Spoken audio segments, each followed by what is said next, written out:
Assalamualaikum warahmatullahi wabarakatuh. Salam sejahtera untuk kita semua. Perkenalkan, saya Adiara Firdita Alam Nasra, dosen program studi sumber daya akuatik Fakultas Peternakan dan Perikanan Universitas Sulawesi Barat. Sebagai seorang dosen, saya memiliki tanggung jawab untuk melaksanakan kegiatan Tridharma perguruan tinggi yang salah satu unsur utamanya adalah pendidikan. Oleh karena itu, pada kesempatan ini saya akan memaparkan pelaksanaan kegiatan pembelajaran yang saya lakukan pada mata kuliah Biologi Perikanan sesuai dengan keahlian saya. Dalam proses pembelajaran tersebut, saya menerapkan pendekatan DIE atau Delivery, Interaction, and Assessment sebagai strategi untuk menciptakan pembelajaran yang terstruktur, interaktif, dan berpusat pada mahasiswa.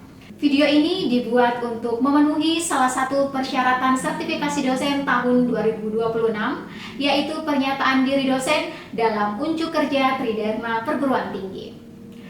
Mata kuliah Biologi Perikanan merupakan mata kuliah wajib pada program studi sumber daya akuatik yang ditempuh oleh mahasiswa semester 4 pada semester genap dengan bobot 3 SKS yang terdiri atas 2 SKS teori dan 1 SKS praktikum.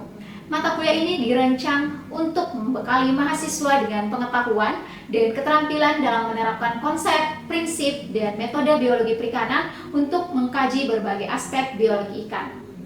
Adapun capaian pembelajaran lulusan yang dibebankan pada mata kuliah ini diantaranya CPL 1 mampu menguasai konsep teoritis dan prinsip eksplorasi biodiversitas sumber daya akuatik berbasis konservasi dengan berlandas pada aspek religius, humanis, dan nasionalisme. CPL 2 mampu merencanakan, mendokumentasikan, dan menganalisis data bioekologi sumber daya hayati akuatik secara sistematis dan inovatif dengan memperhatikan aspek profesional, legal, dan etika akademik. CPL 3 mampu mengevaluasi kondisi dan status kelestarian sumber daya akuatik secara spasial dan temporal dengan bertanggung jawab. Selanjutnya, capaian pembelajaran mata kuliah atau CPMK yang menjadi acuan dalam seluruh proses pembelajaran, diantaranya CPMK 1, mahasiswa mampu menguraikan konsep dasar biologi perikanan untuk menjelaskan parameter biologi ikan sebagai dasar analisis pengelolaan sumber daya perikanan berkelanjutan. CPMK 2, mahasiswa mampu menerapkan prinsip dan metode biologi perikanan untuk menganalisis aspek reproduksi, ruaya, ekologi makanan, pertumbuhan, dan pendugaan populasi ikan sesuai kaidah ilmiah. CPMK 3, mahasiswa mampu mengevaluasi hasil analisis biologi ikan dan menyusun rekomendasi pengelolaan sumber daya ikan berdasarkan prinsip keberlanjutan. Untuk mencapai ketiga CPMK tersebut, pembelajaran dijabarkan ke dalam beberapa sub CPMK. Yang pertama, mahasiswa mampu menguraikan ruang lingkup biologi perikanan, parameter-parameter biologi ikan, serta perannya dalam pengelolaan sumber daya perikanan berkelanjutan. Sub CPMK kedua, mahasiswa mampu menerapkan prinsip dan metode biologi perikanan untuk menganalisis aspek reproduksi ikan berdasarkan parameter reproduksi sesuai kaidah ilmiah. Sub CPMK ketiga, mahasiswa mampu menerapkan ruaya ikan untuk menganalisis pola migrasi ikan berdasarkan karakteristik siklus hidup dan kondisi lingkungan. CPMK keempat, mahasiswa mampu menerapkan konsep ekologi makanan untuk menganalisis kebiasaan makan, persaingan, dan pemangsaan ikan berdasarkan parameter ekologi makanan. CPMK kelima, mahasiswa mampu menganalisis pola pertumbuhan dan pendugaan populasi ikan sebagai dasar penilaian kondisi sumber daya ikan. Sub CPMK keenam, mahasiswa mampu mengevaluasi hasil analisis parameter biologi ikan untuk merumuskan rekomendasi pengelolaan sumber daya ikan berdasarkan prinsip keberlanjutan. Untuk mencapai kompetensi tersebut, mahasiswa akan belajar dalam beberapa topik yang telah dibagi ke dalam 14 pertemuan tatap muka, termasuk 2 pertemuan UTS dan UAS, sehingga totalnya ada 16 pertemuan. Untuk mencapai kompetensi tersebut, mahasiswa akan belajar ke dalam beberapa topik yang telah dibagi ke dalam 14 pertemuan tatap muka dan 2 pertemuan UTS dan UAS, sehingga totalnya ada 16 pertemuan. Materi pembelajaran pada mata kuliah ini, orientasi perkuliahan, yaitu kontrak perkuliahan, konsep biologi perikanan, seksualitas ikan dan reproduksi, tingkat kematangan gonad, fekunditas ikan, pemijahan dan strategi reproduksi ikan, awal daur hidup ikan, ruwaya, ekologi makanan, persaingan dan pemangsaan, pertumbuhan, pendugaan populasi ikan, analisis parameter biologi ikan, dan penyusunan rekomendasi pengelolaan sumber daya ikan berbasis data analisis biologi. Adapun bahan kajian atau materi pembelajarannya bersumber dari beberapa buku referensi utama dan juga mengintegrasikan jurnal-jurnal ilmiah terkini termasuk hasil penelitian yang dosen pengampu telah publikasikan sehingga materi yang disampaikan selalu relevan dengan perkembangan ilmu pengetahuan dan riset terbaru. Sistem pembelajaran dilakukan secara tatap muka serta daring melalui Learning Management System yakni Google Site. Seluruh materi dan tugas dapat diakses melalui classroom mahasiswa. Metode pembelajaran yang digunakan pada mata kuliah ini adalah Interactive Learning dengan pendekatan Student Centered Learning atau SCL, Participative Learning, pembelajaran berbasis proyek, studi kasus, dan diskusi kelompok. Sistem penilaian yang saya terapkan tidak hanya menghasilkan nilai akhir, tetapi juga mengukur ketercapaian pembelajaran melalui pemetaan, penilaian, dan evaluasi CPL. Setiap sub CPMK dinilai dengan bentuk asesmen yang sesuai, sehingga ketercapaian CPMK dan CPL dapat dievaluasi secara objektif sesuai dengan prinsip Outcome Based Education. Baik, berikut adalah video proses pembelajaran pada mata kuliah Biologi Perikanan dengan materi pada pertemuan 6, yakni pemijahan dan strategi reproduksi ikan. Selamat menyaksikan.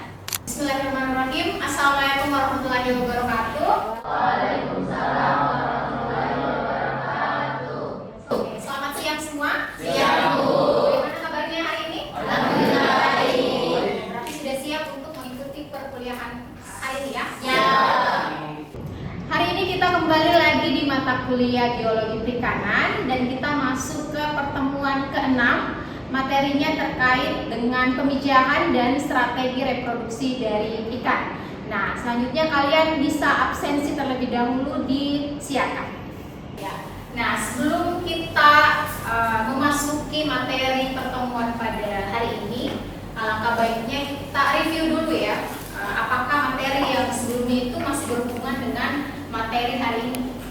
Kembali kita merefresh kembali ya materi minggu lalu.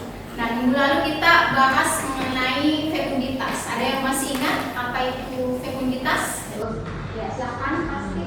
Baik, izin perkenalkan Mas Herasti. Nah, terkait fekunditas ikan itu adalah jumlah total telur matang yang ada dalam akuarium betina sebelum dia dikeluarkan saat proses pemijahan. Berarti jumlah telur yang sudah matang. Ada yang tahu TKG berapa yang sudah matang? TKG 3 sampai 5 ya. Berarti 3, 4, 5. Nah, itu adalah bonat-bonat ikan yang sudah matang, siap untuk melakukan pemijahan. Kemudian metode apa saja yang digunakan untuk menghitung fekunditas? Ada yang masih ingat? Ya, silakan Akira. Ada 3 Bu. Yang pertama ada tubular, yang kedua ada volumetrik, dan yang ketiga ada gravimetrik. Terus sekali ya, jadi ada 3 metode yang kita bisa gunakan untuk menghitung jumlah telur ikan ya. Ada metode jumlah, kemudian ada metode gravimetrik, dan ada metode volumetrik. Selanjutnya proses apa kalau telurnya sudah matang? Pembuahan. Ada yang lain? Nah, itulah yang akan kita bahas di pertemuan hari ini ya. Jadi telur-telur ikan yang sudah matang gonat tadi TKG 3 sampai dengan TKG 5. Itulah yang akan melakukan pemijahan ya. Sub CPMK yang akan Ibu jelaskan adalah bagaimana kita menerapkan prinsip dan metode dalam biologi perikanan untuk menganalisis aspek reproduksi. Ya. Kemudian indikator pembelajaran kita yang pertama adalah bagaimana adik-adik mahasiswa bisa menjelaskan atau menguraikan terkait dengan proses pemijahan, kemudian apa saja faktor-faktor yang mempengaruhi pemijahan, kemudian bagaimana tipe dan karakteristik pemijahan ikan. Kemudian yang kedua adalah bagaimana kalian bisa menganalisis tingkah laku pemijahan ikan. Dan yang ketiga, apa saja strategi dari reproduksi ikan. Oke, jadi pemijahan adalah proses pelepasan sel telur oleh induk ikan betina dan sperma oleh induk ikan jantan. Kemudian terjadi fertilisasi atau pembuahan untuk menghasilkan individu baru. Ya, jadi pemijahan terlebih dahulu baru terjadi pembuahan. Ya. Coba kalian amati video ini. Apa yang dilakukan ikan ini? Kira-kira ikan ini sedang apa? Ya.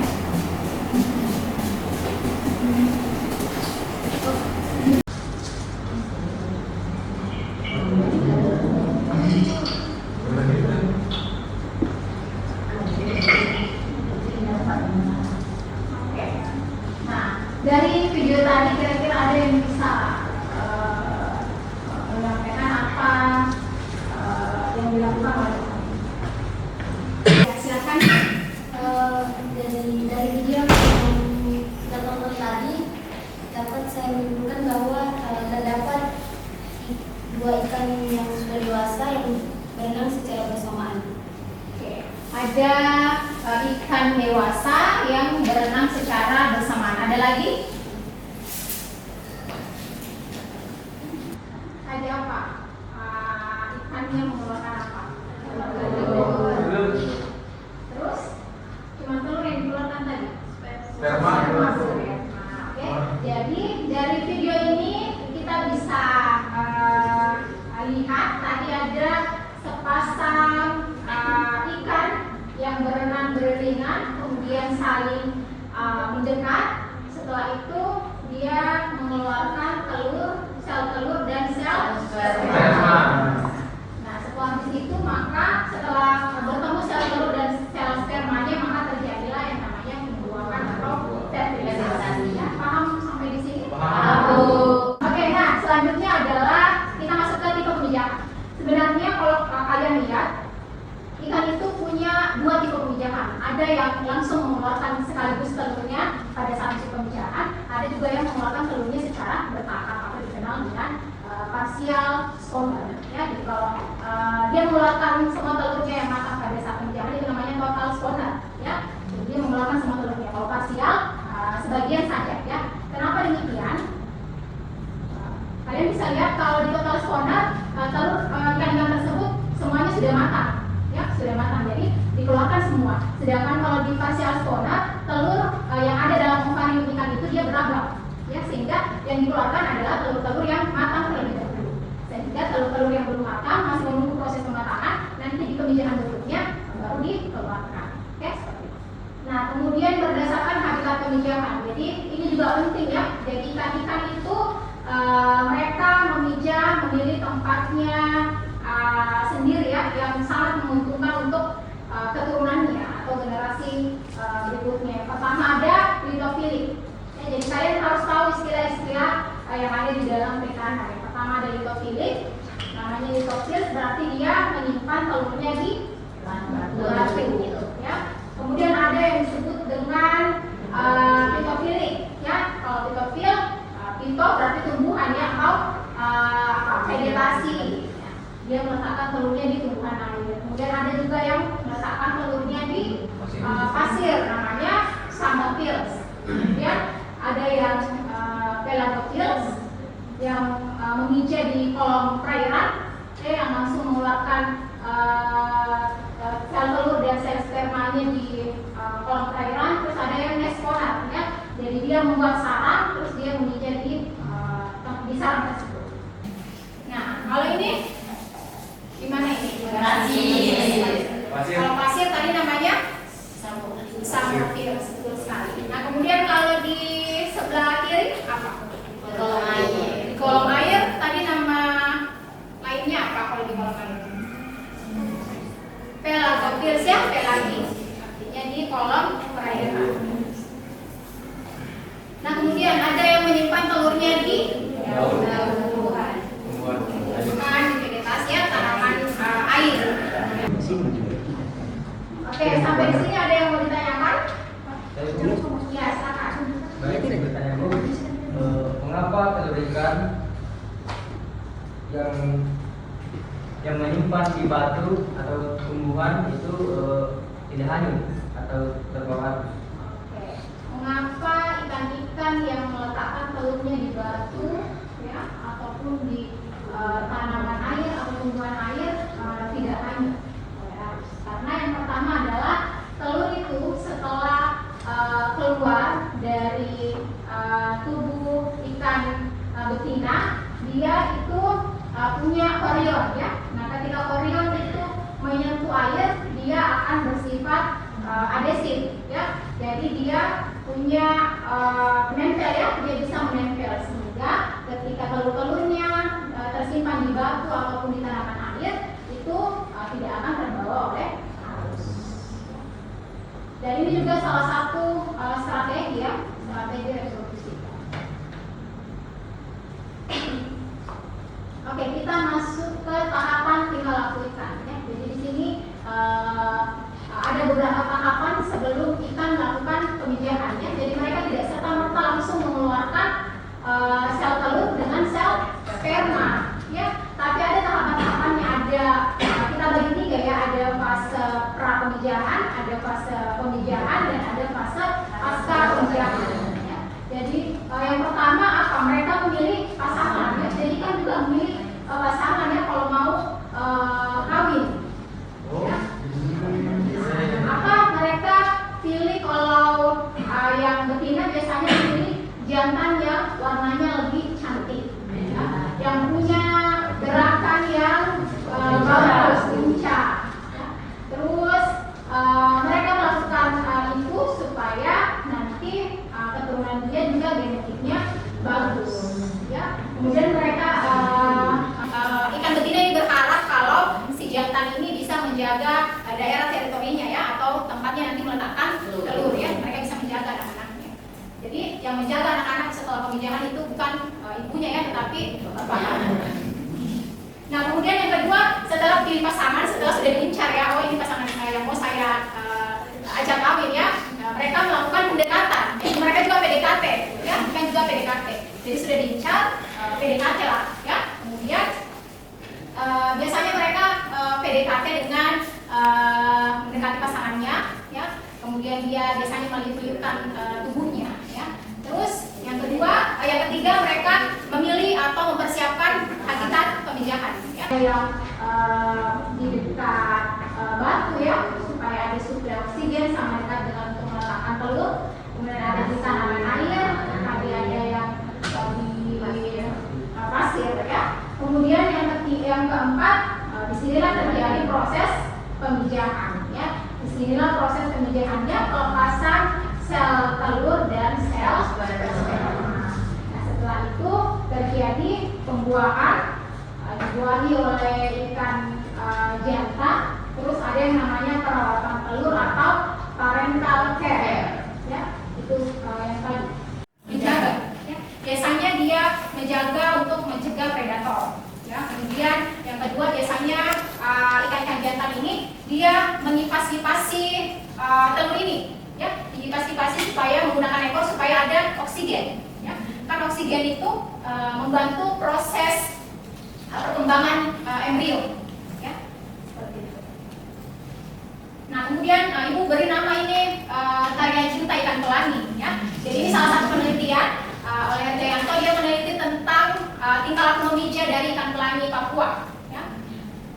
Dia ikan jantan ini dia punya sirip punggung dan sirip dubur yang panjang ya, dibandingkan dengan ikan betina. Kalau kalian bisa lihat ya, ini ikan betina, ini kan jantannya. Jadi ikan jantan punya morfologi yang lebih menawan dibandingkan dengan ikan betina. Selanjutnya ada yang bisa mengemukakan pendapatnya untuk menganalisis bagaimana tingkah laku pemijahan atau breeding dari ikan beta atau ikan cupang ini. Oke, silakan Caca.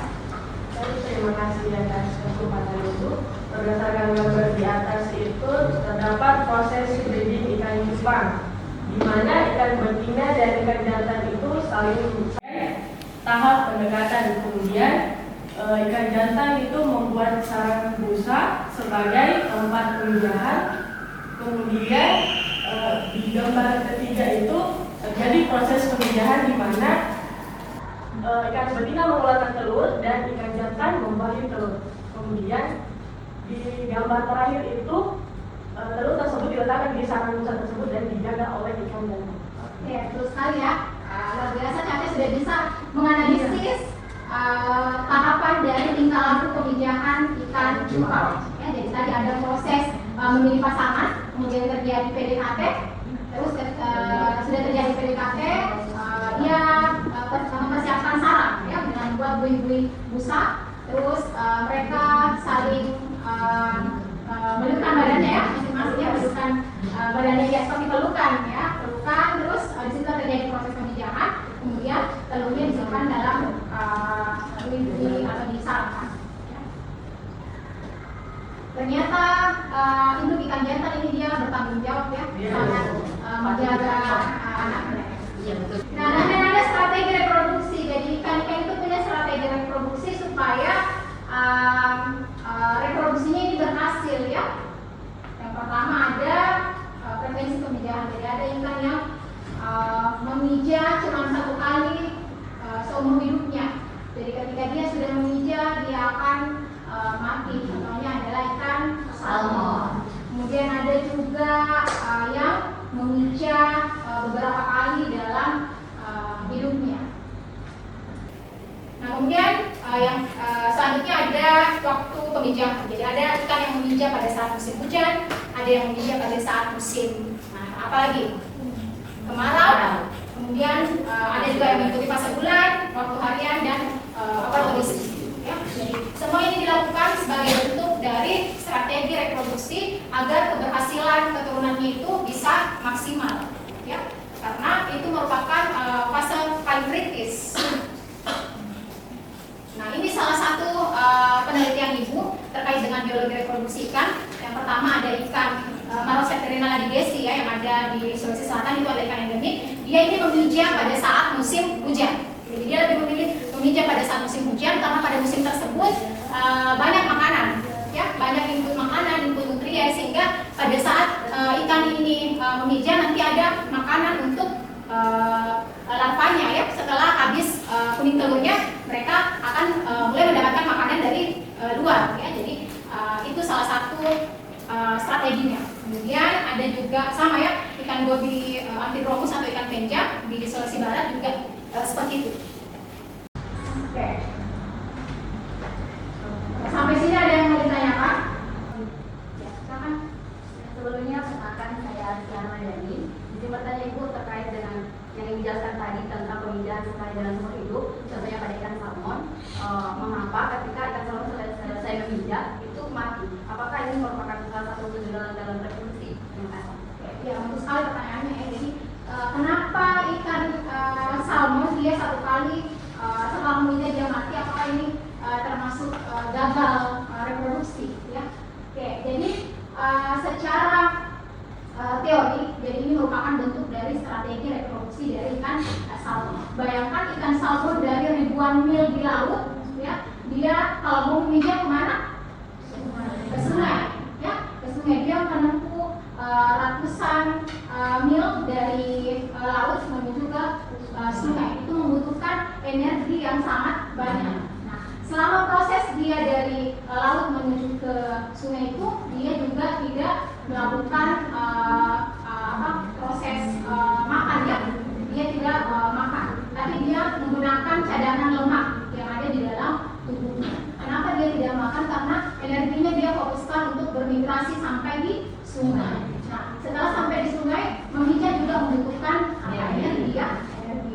Nah, makanya setelah memijah ikan-ikan salmon ini mati ya. Tapi matinya ikan salmon ini bukan berarti dia meninggalkan anak-anaknya ya, tapi dia juga memberikan harapan sebenarnya untuk anak-anaknya, karena setelah dia mati ikan ini kan akan terurai menjadi bahan organik ya, dan nantinya dimanfaatkan juga untuk anak-anaknya ketika menetas ya menjadi larva. Oke, ada lagi pertanyaan? Tidak ada. Oke, kalau sudah tidak ada, materi itu cukup sampai di sini. Tapi sebelum itu ibu mau kita sama-sama menarik kesimpulan pembelajaran hari ini, ya. Yang pertama tadi proses pemijahan. Jadi proses pemijahan itu proses apa? Bertemunya Oke, bertemunya sel telur dan sel sperma, kemudian terjadi kemudian ada ikan-ikan yang memijah secara bertahap, ada juga secara ya, sekaligus atau total stoner ya. Kemudian ada juga tahap-tahap pemijahan tadi ya. Ada apa yang pertama tahap pemijahan? Memilih pasangan. Kemudian yang kedua PDKT ya. Terus persiapannya membuat apa? Membuat terus apa lagi? Ya, pelepasan gamet jantan dan gamet betina, itulah yang disebut dengan pemijahan. Kemudian yang terakhir ada Oke, bagus sekali. Nah, untuk mengakhiri pertemuan kita pada hari ini, Ibu ada tugas ya, supaya iya ada tugas itu membuat infografis. Ini ada contohnya. Jadi kalian membuat infografis terkait dengan strategi reproduksi dari ikan. Ya, kalian bisa lihat panduannya di Google Drive ini. Oke, di sini Ibu sudah menjelaskan sudah detail ya yang ingin Ibu berikan tugas. Mulai dari apa saja yang harus ada, kemudian ada bentuk luarannya, ada indikator penilaiannya. Jadi ini penilaian dari tugas Ibu nanti. Oke?